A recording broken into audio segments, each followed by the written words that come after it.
This is Perpetual Welding Part 2. This is a recent promising design, June 2022, of the Harpy Coquette.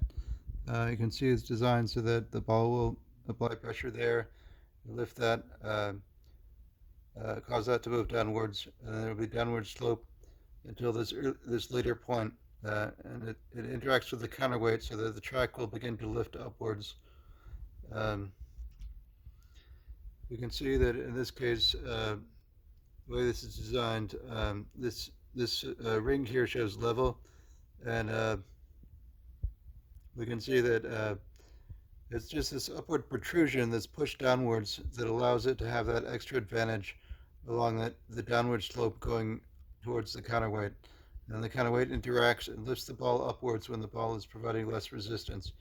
It's just because of the special ratio of the way it's designed, where the end point where it ends up is actually slightly higher altitude. These are the stats for the Harpy Coquette.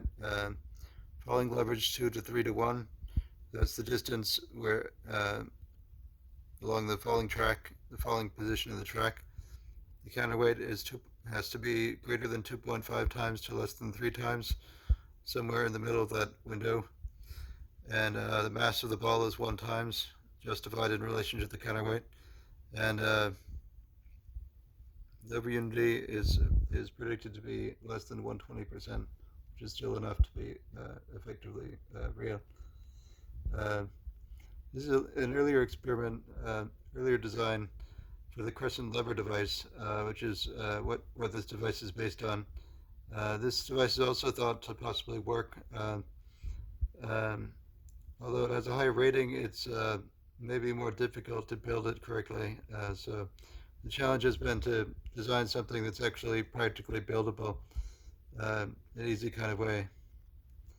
Here's an experiment with a crescent lever device or something similar that seems to verify that this type of differential relationship actually works. Thanks.